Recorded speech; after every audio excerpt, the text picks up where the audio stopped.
안녕 여러분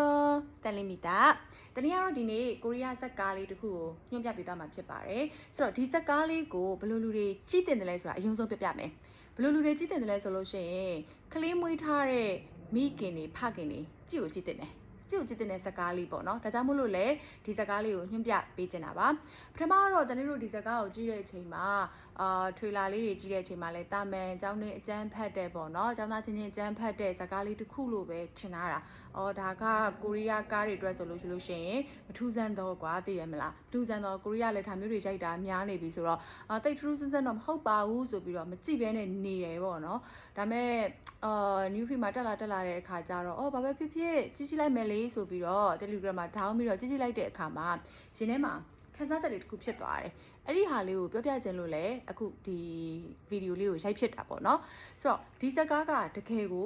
ကလေးမွေးထားတဲ့မိခင်တွေဖခင်တွေကြည့်တင်တယ်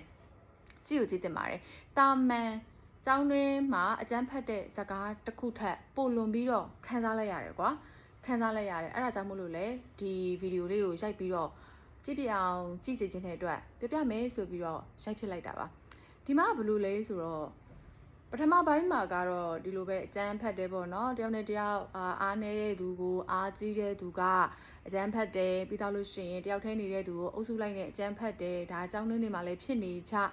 တွေ့နေကြကိုရီးယားကားတွေမှာလည်းမြင်နေကြဇလန်းပုံစံလေးပေါ့အဲ့ဒီမှာနောက်ပိုင်းမှာတဖြည်းဖြည်းနဲ့ဘာကိုသွားပြီးတော့ခန်းစားလိုက်ရတယ်လဲဆိုလို့ရှိရင်ဒီဇက်ကားထဲမှာဆိုလို့ရှိရင်သားသမီးကိုအရန်ကိုဖြ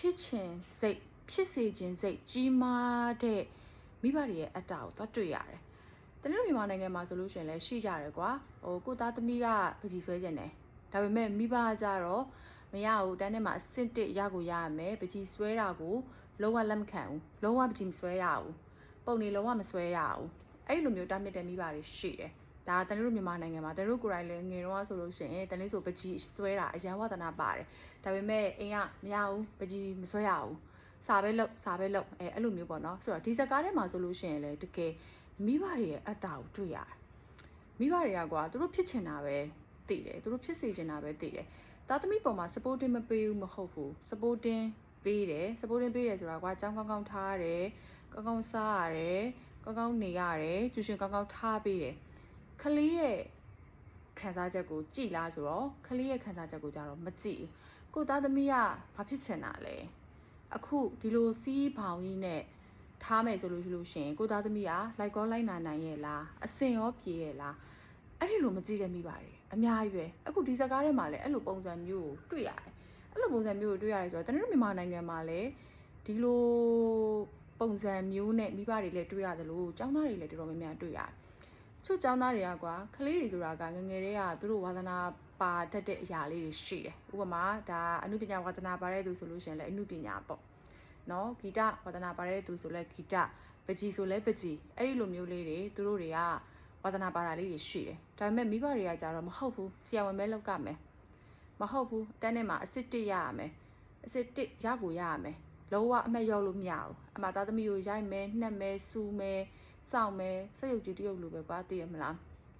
ဒီနေ့အချိန်ဆိုလို့ရှိရင်လည်းအတိအကျစက်ရုပ်ကြီးလိုလုပ်တယ်သားသမီးတွေလိုက်နိုင်တဲ့သားသမီးတွေအတွက်ဆိုရင်တော့အရန်ကောင်းတာပေါ့တချို့သားသမီးတွေဆိုလို့ရှိရင်တိတ်ကျင်တဲ့လို့တော့မဟုတ်ဘူးမလွန်ဆန်ရဲတဲ့အတွက်လိုက်လုပ်ပေးတယ်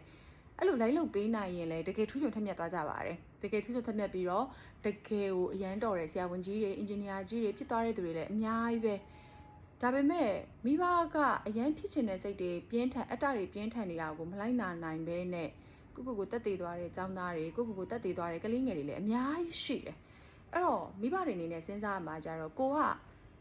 ဘယ်လိုထဲမှာပါခြင်းလဲဘယ်လိုမိဘမျိုးထဲမှာပါခြင်းလဲပေါ့စဉ်းစားရမှာကိုအတ္တတွေကအရင်များနေပြီလားကိုသားသမီးကလိုက်ကောလိုက်နိုင်ရဲ့လားအစင်ရောပြေရဲ့လားကိုထားတဲ့ဘောင်တွင်းမှာကိုသူတို့ကနေရောနေနိုင်ရဲ့လားကိုမွေးထားတဲ့သားသမီးကဒုက္ခပေးဖို့ဒီကလေးကိုဒုက္ခရောက်စေခြင်းနဲ့စိတ်နဲ့လောက်တာတော့မဟုတ်ဘူးဆိုပေမဲ့တခါတလေမိဘတွေကအတ္တတွေများနေတာလေးတွေရှိတယ်ရှေ့မှာပြောသလိုမျိုးပဲဆရာဝန်အရင်ဖြစ်ခြင်းနဲ့စိတ်တွေအဲ့လိုမျိုးတွေများတဲ့အခါမှာကလေးတွေမှာစိတ်တည်ရရတယ်တချို့ကလေးတွေဆိုလို့ရှိရင်တက်တည်သွားတဲ့ကလေးတွေလည်းရှိတယ်အဲ့တော့ဒီဇက်ကားကိုကြည့်လိုက်တဲ့အချိန်မှာအဲ့လိုပုံစံတွေတွေ့ရတဲ့အခါကျတော့မိဘတွေအနေနဲ့နည်းနည်းလေးစဉ်းစားသင့်တယ်လို့ထင်တာပေါ့နော်ဆိုတော့ ဒီစကားလေးကိုကြည့်ကြည့်ပါကြည့်ပြီးတော့အခုလက်ရှိမိခင်လောင်းတွေဖခင်လောင်းတွေဒီစကားလေးကိုကြည့်မိတဲ့အခါမှာဘယ်လိုခံစားရလဲကြည့်ပြီးသွားတဲ့သူတွေဆိုလို့ရှိရင်ရောဘယ်လိုခံစားရလဲဆိုတာ comment လေးမှာရေးပေးခဲ့ပါအောင်တနည်းကတော့တနည်းတကူစာအနေနဲ့ဆိုလို့ရှိရင်တော့မိဘတွေရဲ့အတ္တကြီးမှုကိုတွေ့ရတယ်ခလေးတွေကိုကပန်းလေးတွေလိုမျိုးပဲလွတ်လပ်စွာနဲ့ရှင်းသန့်စီခြင်းတယ်စီးနဲ့ဘောင်နဲ့ကတော့ထားရမယ်ဒါပေမဲ့သူ့စီးနဲ့သူ့ဘောင်နဲ့သူပြီးတော့